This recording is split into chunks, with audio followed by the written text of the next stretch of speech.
옆에 분들과 인사 나눌까요? 오늘 큰 은혜가 있습니다. 아멘. 오늘 큰 은혜가 있습니다. 아멘. 예. 매일 큰 은혜인데요, 오늘도 큰 은혜가 있을 줄 믿습니다. 예. 그렇게 기대하시는 분에게는 더 큰 은혜가 있을 줄 믿습니다. 오늘 전 여러분들과 함께 믿음, 행함, 그리고 복받음이라는 제목으로 함께 은혜를 나누기를 원합니다. 여러분 책을 읽다 보면은 어떤 단어나 어떤 개념들이 우리들에게 다시 한번 생각할 수 있게 만드는 도구가 되기도 합니다. 능숙함의 덫, 그리고 게으름의 덫이라는 단어들이 어느 책에 나와서 많은 생각을 하게 되었습니다. 아웃사이트를 쓴 허미니아 아이바라라는 사람이 쓴 글인데요, 이게 무슨 말이냐 하면 기업 같은 데서나 어떤 일들도 마찬가지겠죠.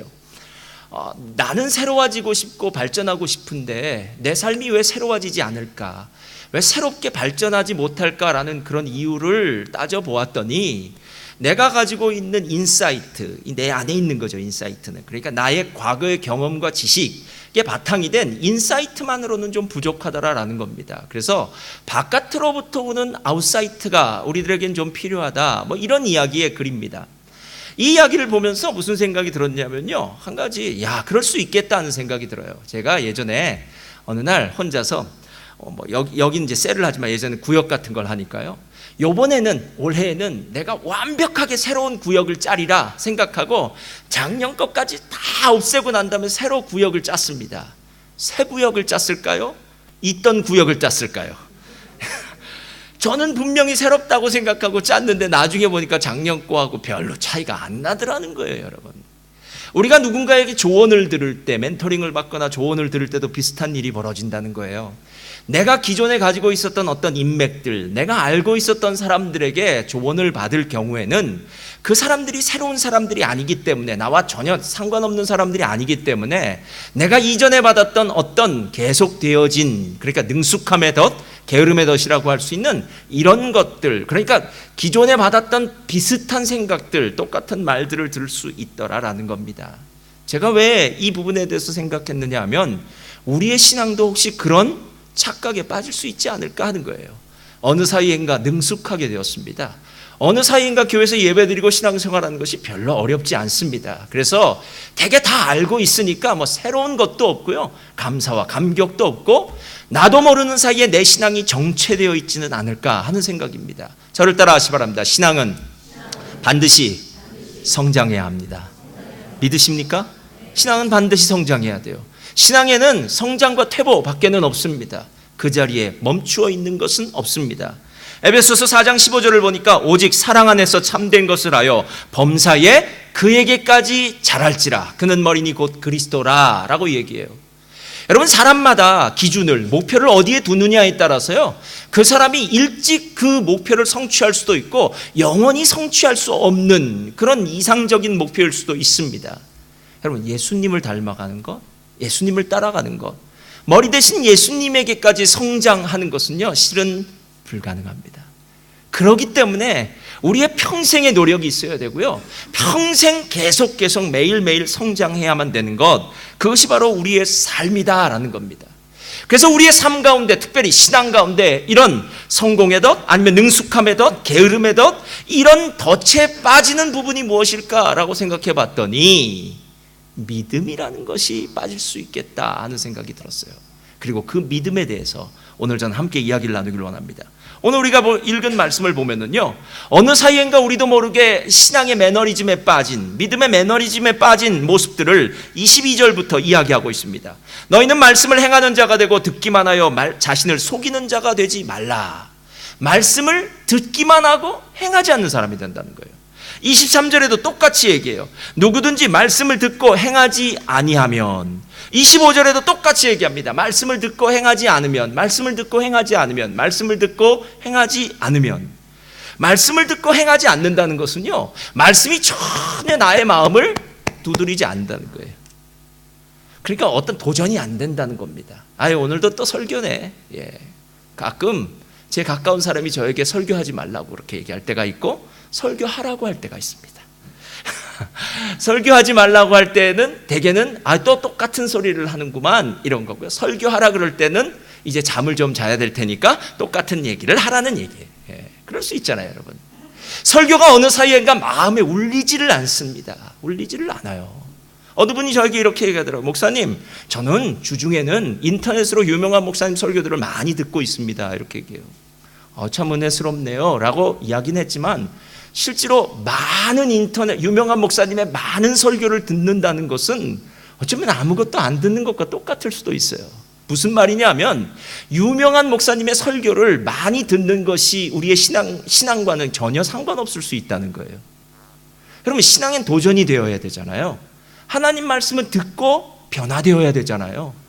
베드로가 하나님의 말씀을 선포했을 때 우리가 어찌할꼬 마음을 찢으면서 하나님 앞에 회개하는 역사가 일어나든지, 아니면 스데반이 설교할 때에 귀를 막고 더 이상 그 소리가 듣기 싫어서 돌을 집어서 던져야 하는 그 무시무시함이 하나님의 말씀 가운데 있는데, 인터넷으로 설교 듣는 그 많은 설교는 과연 우리에게 좋은 말씀은 될지 몰라도 우리의 영혼에 진짜 도전이 되는 그 말씀이 될까? 라고 생각하면은 아닐 확률이 상당히 많다는 거예요.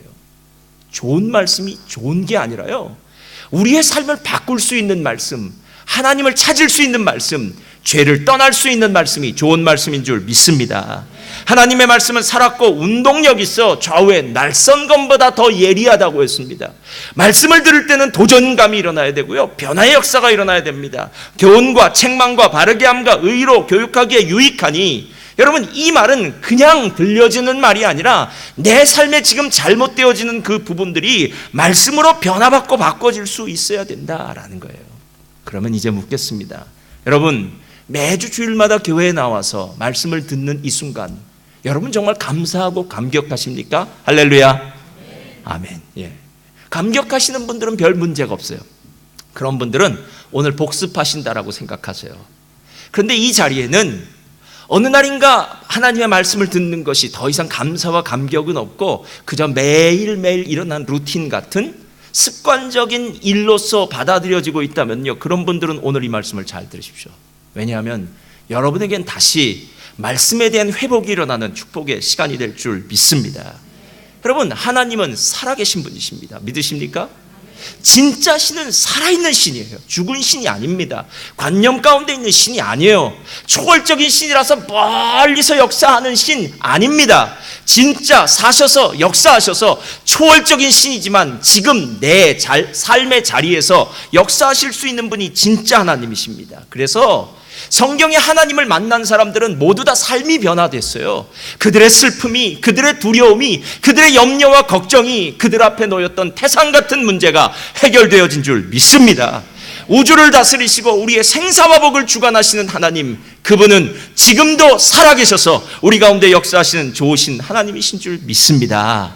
자, 그렇다면 과연 우리가 그 말씀 앞에서 사는 것이 무엇일까라고 생각해 보았더니, 말씀은 믿음과 뗄래야 뗄 수 없는 관계가 있다라는 거예요. 그래서 히브리서, 믿음장인 히브리서 11장 6절은 이렇게 이야기합니다. 우리 한번 다 같이 한 목소리로 읽겠습니다. 시작. 믿음이 없이는 하나님을 기쁘시게 하지 못하나니. 잠깐만요. 자, 무엇이 없이는 못한다고요? 믿음이요. 믿음. 누군가를 기쁘게 한다는 것은 정말 중요해요, 여러분. 누군가를 기쁘게 한다는 것은 그 사람과 깊은 교제의 관계를 누릴 수 있다는 거예요. 여러분, 왜 친구가 좋은 사람입니까? 친구를 만나면 행복하기 때문에 그래요.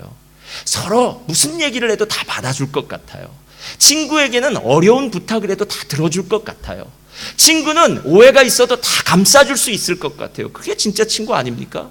정말 그 친구를 통해서 내가 유익을 얻고 그 친구에게 유익을 줄 수 있는 것, 이것이 바로 오늘 처음 시작하는 얘기예요. 믿음이 없이는 하나님을 기쁘시게 하지 못하나니, 하나님을 기쁘시게 한다는 것이 그만큼 중요하다는 거예요. 하나님과 깊은 교제의 관계를 누려요. 그리고 난 다음에 두 가지를 알아야 되는데요, 다 같이 읽겠습니다. 시작. 하나님께 나아가는 자는 반드시 그가 계신 것과 또한 그가 자기를 찾는 자에게 상 주시는 이심을 믿어야 할지라. 두 가지를 믿어야 돼요. 하나는 하나님 살아계시다. 하나님 살아계시다. 하나님 살아계시다. 저번에 안호성 목사님 오셔서 이렇게 얘기하셨습니다. 하나님 시퍼렇게 살아계시다. 예, 그 얘기만 들으면 마치 시퍼래진 그 느낌이 들어요. 하여튼 하나님 시퍼렇게 살아계시다. 두 번째, 하나님은 자기를 찾는 이에게 상 주신다. 그래서 좋으신 하나님이에요. 여러분 진짜 하나님을 좀 깊이 알았으면 좋겠어요. 진짜요. 전 특별히 청년들 이 자리에 앉아 있는데요, 여러분 정말 행복한 사람들이에요. 왜냐하면 청년 때 주님을 안다는 건요, 진짜 행복 중에 행복이에요. 여러분의 남은 인생은 고생 끝, 행복 시작. 할렐루야. 나이 드신 분 상관없습니다. 누가 먼저 갈지는 그건 길고 짧은 건 대봐야 하는 거니까요. 요즘 120세까지 산다니까 걱정하지 마시고 천천히 지금 믿으셔도 하나님이 주신 큰 상을 누릴 수 있다라는 거예요. 하나님은 살아계시다, 하나님 좋으신 분이시다 라는 이 두 가지 사실이 가슴에 진짜 와닿아야 돼요. 실제로요. 그러면 어떻게 하면 이 믿음을 가질 수 있느냐? 로마서 10장 17절을 보니까 이렇게 이야기합니다. 그러므로 믿음은 들음에서 나고 들음은 그리스도의 말씀으로 말미암느니라. 이게 진짜 오늘의 가장 하이라이트예요. 여러분 다른 이야기, 여러 가지 복잡한 이야기 꺼내봤자 다 소용없습니다. 성경이 말하는 가장 단순한 진리 앞에 여러분 귀를 기울이시기 바랍니다. 하나님의 말씀을 듣지 않고는 절대로 믿음이 성장할 수 없습니다. 주일날 예배에 왜 목숨을 걸고 참석해야 되냐면요, 예배에는 하나님의 말씀이 선포되어지기 때문에 그래요. 여러분 아침마다 오늘 매일 성경 5, 6월호가 왔지만요, 여러분 목숨 걸고 말씀 앞에 서서 그 말씀의 거울을 여러분 비추어 봐야 되는 이유가 무엇인 줄 아십니까? 말씀을 보지 않으면, 말씀을 듣지 않으면 우리는 절대로 믿음이 깊어질 수가 없어요. 많은 사람들이, 자녀들이 공부를 열심히 해서 훌륭한 사람들이 되기를 원하면서 정작 자녀들이 하나님의 말씀에 깊은 은혜를 받아서 하나님과 깊은 교제를 나누고, 이제 나중에 얘기할 텐데요, 하나님으로부터 복받는 자의 삶을 사는 것에 대해서는 별로 신경을 안 쓸 때가 있습니다. 여러분 세상에 다른 어떤 것보다 가장 귀한 것은 믿음이 있어야 되는 것이고요, 믿음이 있기 위해서는 하나님의 말씀을 듣는 방법밖에 없더라라는 것입니다. 제가 예전에 알고 있던 한 목사님이 그 해군 군목으로 예편하신 목사님이 계셨어요. 이제 선교단체에서 일하시는 분이셨는데 그분과 이야기를 나누다가 그 목사님 저한테 이러더라고요. 목사님, 제가 군목을 하면서 한 5개월 동안 성경만 읽었다는 거예요. 그러니까 하루에 10시간인가 몇 시간인가 아주 성경만 읽었다는 거예요. 성경만. 그래서 제가 궁금하지 않겠습니까? 5개월 동안 성경만 읽으면 도대체 무슨 일이 벌어질지. 그래서 그 목사님한테 물어봤습니다. 도대체 그럼 어떤 일이 벌어졌습니까? 라고 물었더니 그분이 이렇게 얘기하더라고요. 목사님, 한 5개월쯤 성경만 읽었더니 5개월이 지나고 난 다음에 내 입에서 나오는 말이 다 성경 말씀이라는 거예요. 그러니까 인풋이 있으면 아웃풋이 있는 거죠. 예? 그러니까 5개월 동안 성경만 읽었더니 입에서 딴 말이 안 나오고 성경만 나오더라는 거예요. 성경만. 여러분 우리가 세상 가요만 들으면 무슨 일이 벌어지는지 잘 아시죠? 그냥 잠잘 때도 가요가 막 나와요. 잠에서 깨고 났는데도 입에서는 가요가 나타나고 있어요. 여러분 우리가 무엇인가 들은 대로 말하는데, 사람의 말도 큰 능력이 있다고 하는데 하나님의 말씀이 입에서 나오기 시작하자 그 목회가 달라지더라는 거예요. 목회가요. 맞다. 하나님의 말씀은 기적의 말씀이지 라는 거예요. 여러분 하나님의 말씀은 기적의 말씀이에요. 사방이 막혀져도 하나님의 말씀만 꽉 붙들고 있으면 우리의 삶 가운데는 열린 문이 하나님 앞에서 펼쳐지게 되는 줄 믿습니다. 여러분 믿으셔야 돼요. 자, 그렇게 하나님의 말씀이 듣는 것이 그토록 중요하니까 우리가 잘 되는 꼴을 눈뜨고 보지 못하는 한 존재가 있어요. 누군지 아세요? 사단입니다. 사단은 하여튼 우리가 잘 되는 꼴을 못 보고 우리로 넘어지고 두려워하고 힘들고 불평하고 원망하게 만드는 사단의 존재가 있어요. 야고보서 3장에는 이 사단의 요소에 대해서, 존재 성품적인 측면에 대해서 얘기할 때 옛날 개혁 성경이 이렇게 얘기해요. 이런 것들은 세상적이요 정욕적이요 마귀적이니라고 얘기해요. 세상적, 정욕적은 마귀적인 것이라는 것, 마귀의 속성의 다른 부분입니다. 예를 들어서 어떤 사람을 일컬어 야, 저 사람 너무 세상적이야 라고 얘기했다면 여러분 그 말 중심에는 아직 하나님적이 아니라는 거예요. 마귀적이라는 거예요.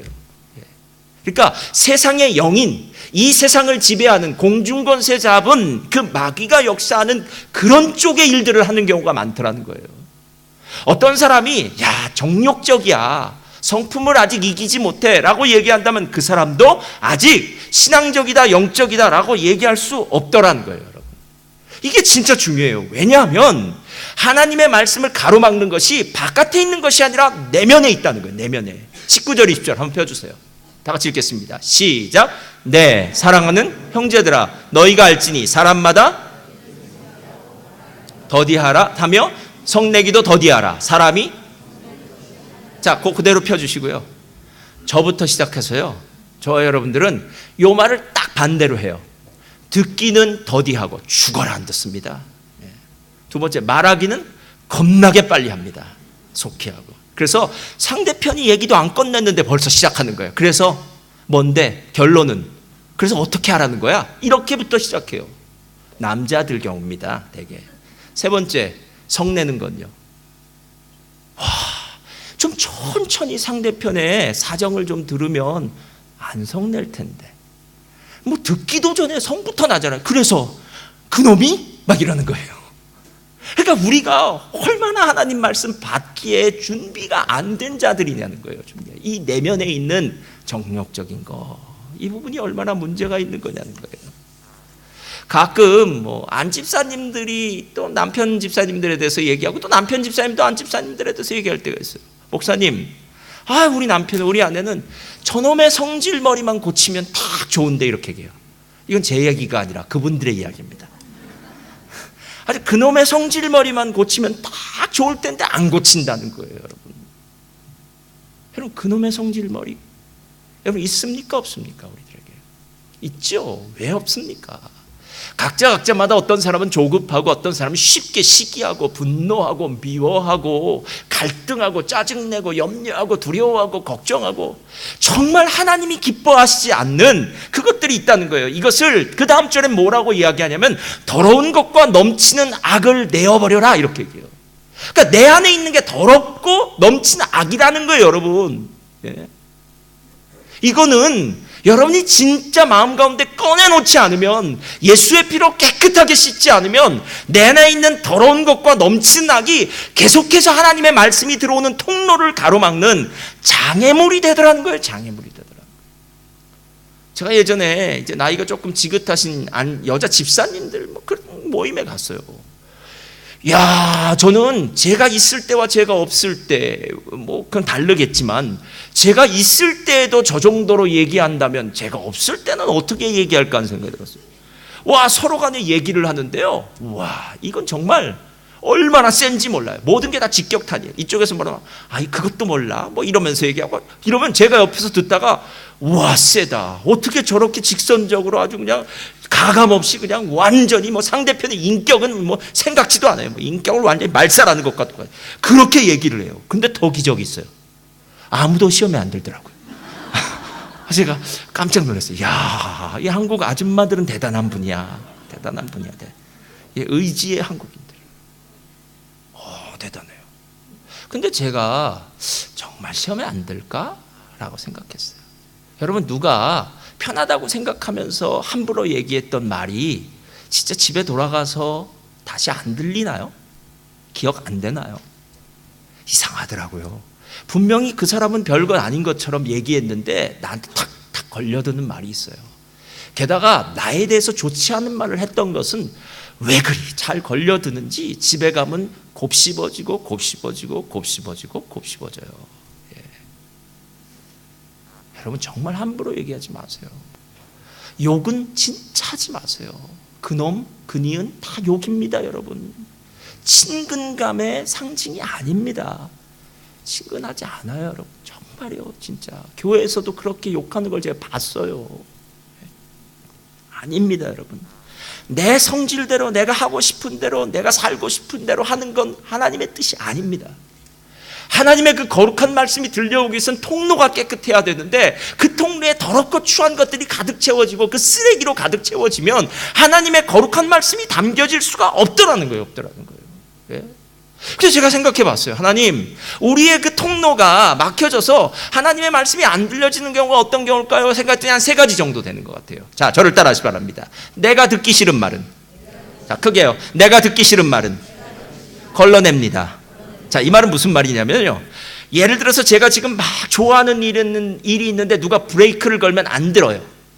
그게 하나님이라도 안 들어요. 예. 예를 들어서 우리가 몸이 조금 안 좋아서 병원에 갔더니 의사가 이렇게 운동하십시오라고 하면은 집에 와서 뭐라고 하면 저는 숨쉬기 운동합니다. 이렇게 얘기하는 거예요. 식이요법 하십시오. 아유, 지금까지도 잘 먹고 잘 살아왔는데 하면서 그냥 먹는 거예요. 그러니까 자기가 듣고 싶지 않은 말에 대해서는 안 듣는 거예요. 근데 하나님 말씀도 그렇게 들어요. 하나님 말씀도 그렇게 들어요. 이런 사람 진짜 많습니다. 두 번째, 저를 따라하세요.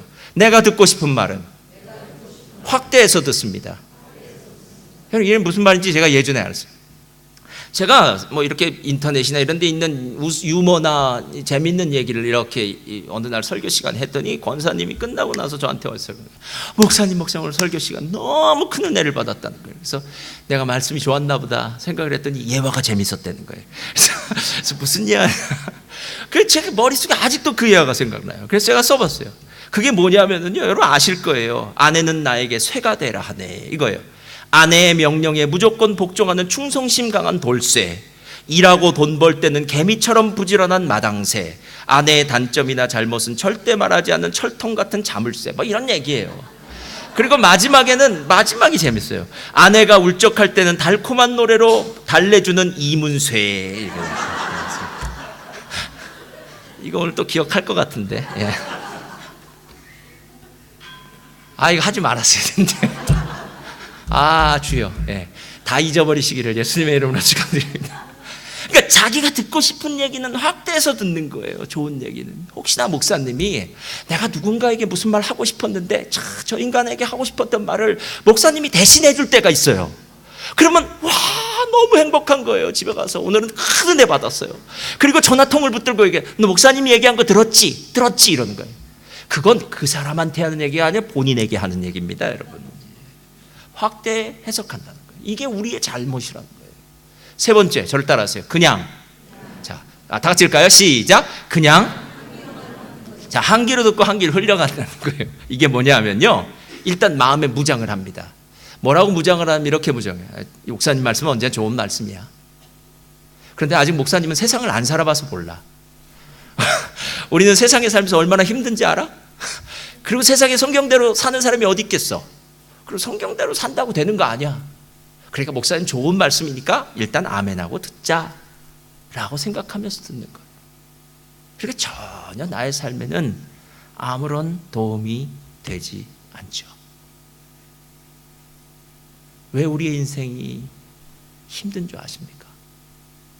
왜 신앙생활을 이만큼 해왔는데도 나의 삶에 진짜 기쁨이 없는 줄 아십니까? 우리가 이렇게 들어서 그래요. 하나님 말씀. 너나 내나 할 것 없어요, 여러분. 저도 마찬가지고 여러분도 마찬가지고. 그래서 어느 순간인가 하나님의 말씀이 이런 식으로 들려지기 시작하면은 그때 영적으로 깨어서 이렇게 생각해야 돼요. 지금 바이러스가 먹었구나. 지금 내 영혼이 병들었구나. 병들었어요. 그러면 오늘 어떻게 하면 하나님 말씀을 잘 들을 수 있을까? 저는 하나님이 진짜 대단하신 분이라고 생각해요. 오늘 25절 말씀 펴주세요. 자, 우리 한번 크게 다 같이 읽겠습니다. 시작. 자유롭게 하는 온전한 율법을 들여다보고 있는 자는 듣고 잊어버리는 자가 아니요 실천하는 자니 이 사람은. 자, 하나님도 참 우리를 너무 잘 아세요. 우리도 뭐 상이 붙으면 잘해요. 작년에도 보물찾기를 하는데 보물찾기 상이 있다고 하니까 얼마나 열심히 눈을 부릅뜨고 찾는지. 교회 안에서는 지그시 눈 감고 계시던 분들도 상을 준다고 하니까 보물찾기에는 온 동네 사방을 돌아다니면서 보물에 눈이 어두워서 그렇게 찾고 돌아다니더라고요. 여러분, 상 준다면 좋아해요. 그렇죠? 상. 근데 진짜 큰 상은 뭐냐면 복이에요. 근데 오늘 또 복을 얘기하네요. 25절 다시 펴주세요. 뒤에 이렇게 얘기해요. 25절. 이 사람은 그 행하는 일에 복을 받으리라. 그러니까 우리가 믿음을 갖고 행한다, 하나님의 말씀대로 산다, 믿음의 삶을 산다라고 할 때 이것은 힘든 일이 아니라 복 받는 일이다라는 거예요. 복 받는 일. 그러니까 여러분 지금 생각을 바꾸셔야 돼요. 내가 하나님 앞에 지금 복을 못 받고 있다라고 친다면 말씀대로 안 살아서 그런 거예요, 여러분. 말씀대로 살면 복을 받아요. 하나님 반드시 복 주신다고 약속하셨으니까 복을 주십니다. 믿으십니까? 여러분, 부모님들이 학교에 아이들을 보낼 때 이렇게 얘기해요. 선생님 말씀 잘 들어라. 친구들하고 사이좋게 지내. 나쁜 친구와는 사귀지 말아라. 공부를 열심히 해라. 라고 이렇게 얘기해요. 대개 이 네 가지 얘기해요. 자, 이 이유가 무엇입니까?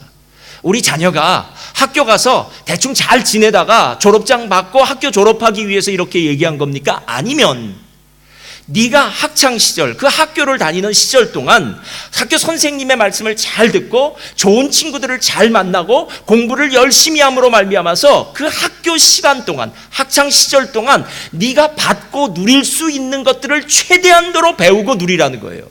그리고 난 다음에 내가 졸업을 하게 되면 그 다음에 내가 배운 것에 대해서 그 다음에 사용되어지고 쓰임 받을 때가 있다는 겁니다. 맞습니까, 여러분? 예. 여러분, 우리 호주에 산 사람들은, 청년들 잘 들으세요. 공부만 잘해서 별 상관없습니다. 공부는 공부를 잘하는 사람들이 공부시키면 되는 거예요. 공부를 별로 못해도 상관없습니다. 이 나라 보니까 기술이 좋아도 돈 잘 벌고 살더라고요. 그런데 기술을 배운 사람들은 한 가지 생각해 보세요. 기술을 습득하는 사람이 반드시 시간을 요한다는 거예요. 시간을요. 그렇죠. 예. 시간을 요한다는 것은 무엇이냐면 어떤 한 기술을 내가 충분히 습득해서 장인이 아니면 그 일의 진짜 기능공이 되기 위해서는 시간이 필요하다는 거예요. 시간이, 절대적인 시간이요. 그런데 이 절대적인 시간 플러스 세 가지 물이 있더라는 거예요. 세 가지 물. 첫째 땀, 두 번째 눈물, 세 번째 피. 제가 예전에 그 일본 스시집에서 스시 배우는 제자 그 다큐멘터리 보다가 참 마음에 크게 감동했어요. 5년 동안 물만 뜨는 것 같더라고요. 배우러 갔는데 물만 뜨는 거예요. 그랬더니 뒤에 가서 또 울고 있어요, 혼자. 하도 힘드니까요. 오노지로라는 사람이 이렇게 얘기했대요. 스시를 많은 것을 배우는 건 6년이면 가능하대요. 죄송합니다. 6개월이면 가능하대요. 배우기만 한다면. 그런데 진짜 스시를 제대로 말 수 있는 사람이 그럴 때 20년이 걸린다는 거예요. 20년이 장인이 되려면. 여러분, 우리가 어떤 일을 할 때 그 일을 열심히 최선을 다해서 땀과 열정과 피와 눈물을 가지고 하는 이유는요, 그 일을 하고 나면 반드시 열매가 있더라는 거예요. 열매가요. 그래서 일하는 거 아닙니까, 여러분? 예?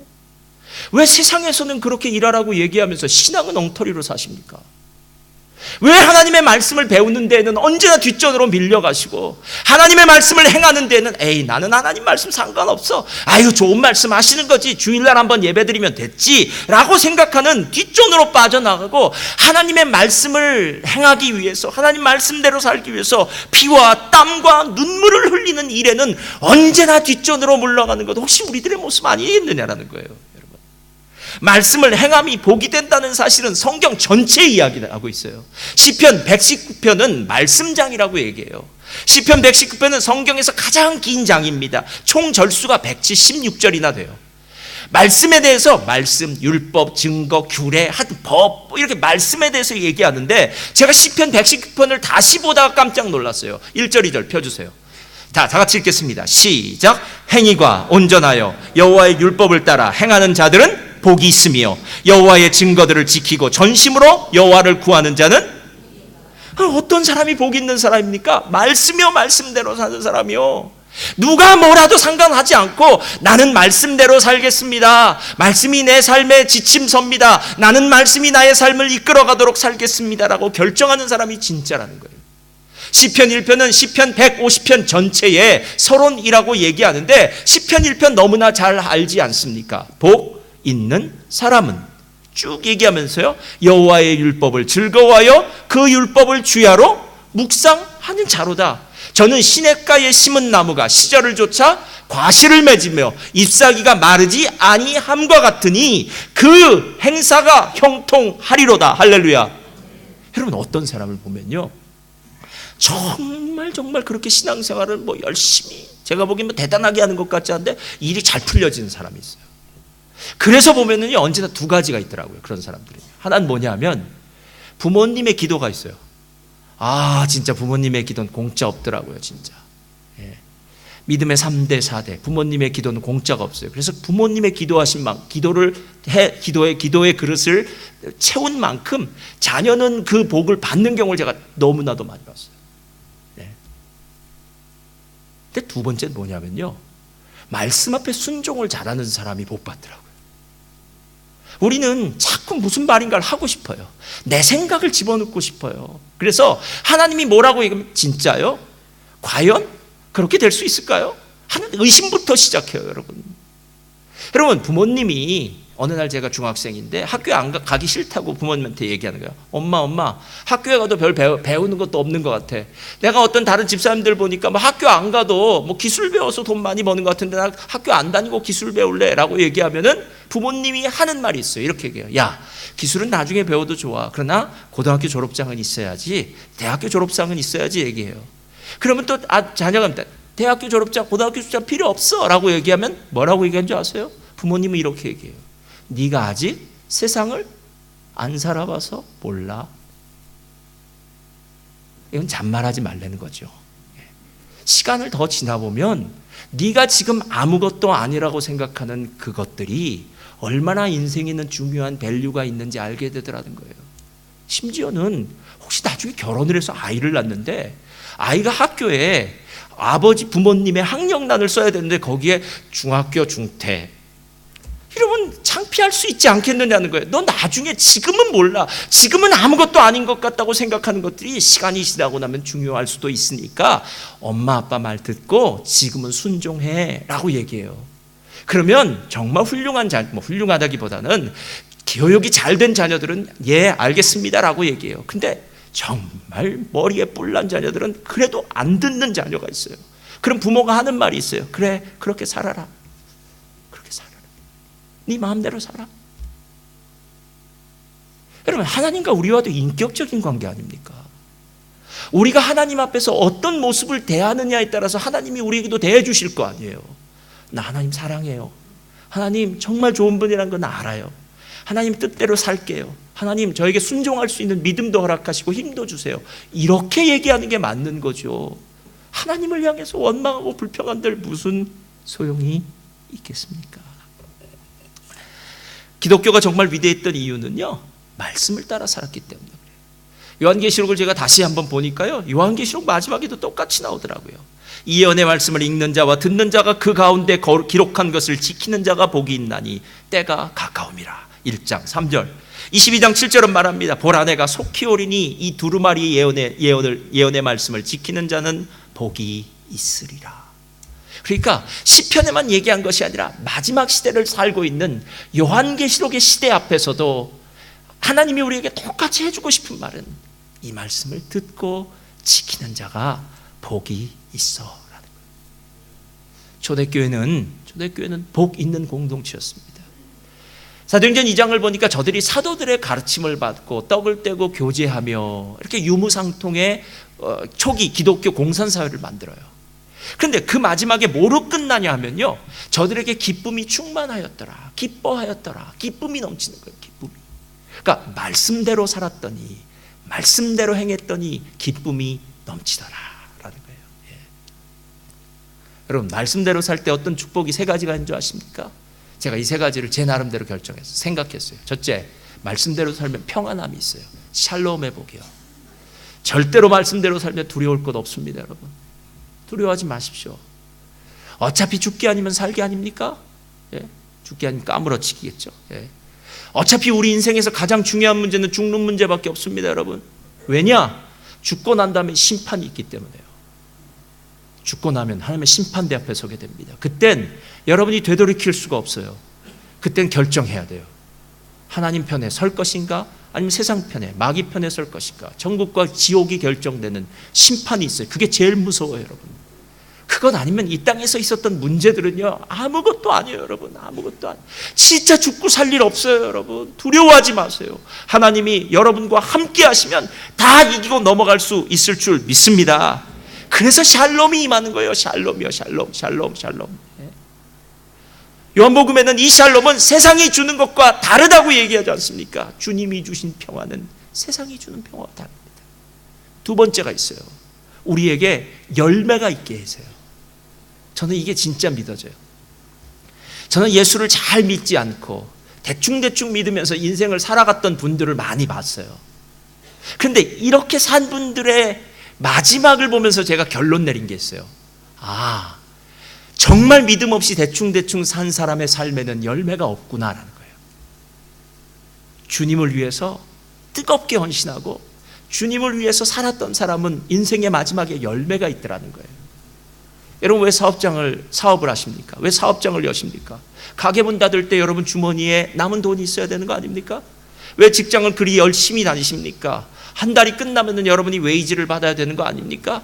열매가 있어야 될 것 아닙니까? 그렇다면 여러분이 진짜 인생 가운데 후회하지 않을 그 열매, 진짜 하나님이 주시는 그 열매가 신앙생활, 말씀대로 살면 있더라라는 거예요. 그래서 후회하지 않는 인생이 돼요.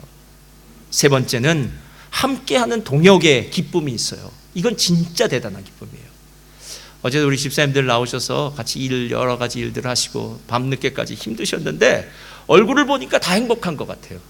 억지로 막 왜 나한테 이런 걸 시켜가지고 그냥 그 무슨 카운슬에서는 왜 나와서 이러지 않고 막 서로 기쁘고 행복하게 하시는 걸 보면서 이게 동역이구나 하는 생각이 들었어요.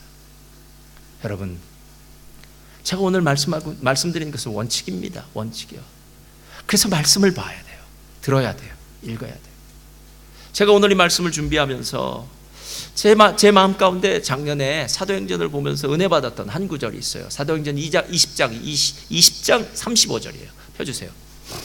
우리 한번 다 같이 읽겠습니다. 시작. 범사에 여러분에게 모본을 보여 준 바와 같이 수고하여 약한 사람들을 돕고 또 주 예수께서 친히 말씀하신 바 주는 것이 받는 것보다 복이 있다 하심을 기억하여야 할지라. 제가 예전에도 듣고 알고는 있었어요. 그러나 다시 한번 마음에 아주 크게 도전을 받았던 이유는, 작년에 사도행전에서 도전받았던 이유는 주는 것이 받는 것보다 복이 있다는 말은 헌금 많이 내라는 얘기가 아니구나라는 걸 알았기 때문에 그래요. 여러분, 저는 여러분들이 억지로 헌금 내라 마라 이런 얘기 하지 않습니다. 우리 하나님 그런 식으로 치사한 분 아니세요, 여러분. 하나님을 그런 이 세상의 이상한 종교로 만들지 마세요. 오늘 이 이야기는 어떤 이야기냐면요, 사도 바울이 소아시아에서 특별히 에베소라는 곳에서는요 자신의 전부를 다 들여서 사역을 했어요. 마지막에 이 밀레도에서 그 에베소의 장로님들을 만나서 이제 고별 설교를 하게 돼요. 고별 설교를. 자신은 지금 예루살렘으로 올라가는데 앞에 죽을지 살지에 대해서도 잘 몰라요. 내 앞에는 환난과 결박이 기다린다고 하는데 그 염려와 두려움이 있는 거예요. 그때 자기가 다시는 에베소 교회를 다시 찾아보지 못할 것 같은 거예요. 그래서 고별 설교, 마지막 유언처럼 남겨요. 그때 자신의 3년간의 사역을 시작하는 거예요. 사역을 생각하는 거예요. 그러면서 하는 얘기가, 내가 3년 동안 한 사역이 무엇이냐면 모본을 보여주었다. 수고하여 약한 사람들을 돕고 주님이 말씀하신 바 주는 것이 받는 것보다 복이 있다고 했으니까 죽었다라고 얘기하는 거예요. 여러분, 죽었다. 여러분, 우리가 마지막을 생각하지 않으면요 우리는 지금의 삶을 엉터리로 살 확률이 상당히 높습니다. 상당히 높아요. 저는 이전에 이미 한 교회에 12년을 마치고 여기 오지 않았습니까? 12년이라는 세월이 긴 것 같은데 짧더라고요, 여러분. 진짜요. 짧더라고요. 제가 12년을 마치면서 그 교회를 떠날 때 어느 집사님들이 저한테 했던 얘기가 있어요. 이런 얘기를 해요. 목사님, 이렇게 떠나실 줄 몰랐습니다. 이렇게 얘기하더라고요. 목사님, 더 계실 줄 알았는데요. 목사님, 그때 이렇게 떠날 줄 알았다면 그때 성경 공부할 걸. 이건 요한계시록 오란 얘기 아닙니다.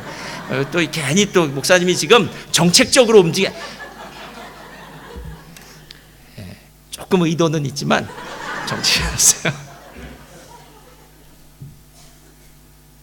목사님 떠나실 줄 알았다면 성경 공부했을 텐데 이렇게 얘기해요. 근데 여기 와서도 똑같아요, 여러분. 우리 박 목사님도 은퇴하셨지만 저도 은퇴할 거 아닙니까? 은퇴 길지 않더라고요. 10년 눈 깜짝할 사이에 지나가요. 여러분, 그 나중에 후회하지 않을 자신 있습니까? 저는 저에게 묻는 얘기예요. 제 목사, 너는 정말 멜번에서의 사역을 후회하지 않고 마칠 수 있겠냐는 거예요. 제가 줄 수 있는 게 무엇일까? 여러 가지 있겠지만요, 다양한 것도 있겠지. 그 중에 제일 하나는요, 저는 여러분들에게 고기 낚는 법을 가르쳐 주고 싶어요. 물고기 한 마리 한 마리 주는 거 말고요, 고기 낚는 법. 스스로 하나님 말씀을 공부할 수 있는 것, 하나님 말씀을 스스로 깨달아 알 수 있는 것. 그래서 여러분들이 진짜 삶 가운데 그 하나님의 복을 스스로 누릴 수 있는 것, 자율학습할 수 있는 방법 가르쳐주고 싶은 게 진짜 제 소원이에요. 또 우리 부교육자들에게는 설교하는 법, 여러 가지 방법 가르쳐주고 싶은 게 제 진짜 마음이에요. 진짜 마음. 그래서 언젠지는 모르지만 아마 미래가 되겠죠. 저도 밀레도에서 사도 바울이 이야기했던 것처럼 주는 것이 받는 것보다 복이 있다는 주님의 말씀대로 내가 최선의 삶을 살았다고 고백할 수 있는 이 고백이 저에게도 있었으면 좋겠다 하는 생각이 들었습니다. 여러분, 말씀을 듣는 것, 말씀을 지키는 것, 이것이 복입니다. 왜냐하면 우리가 주님 앞에 갈 때 한 가지 필요한 건 믿음밖에 없어요. 믿음이 있으면 우리는 상을 받습니다. 믿음이 없으면 우리는 큰 절망감을 갖게 될 것입니다. 오늘 이후로 여러분의 삶 가운데 하나님의 말씀이 크게 들리워지고 말씀이 여러분의 삶을 도전하시기를 예수님의 이름으로 축원드립니다.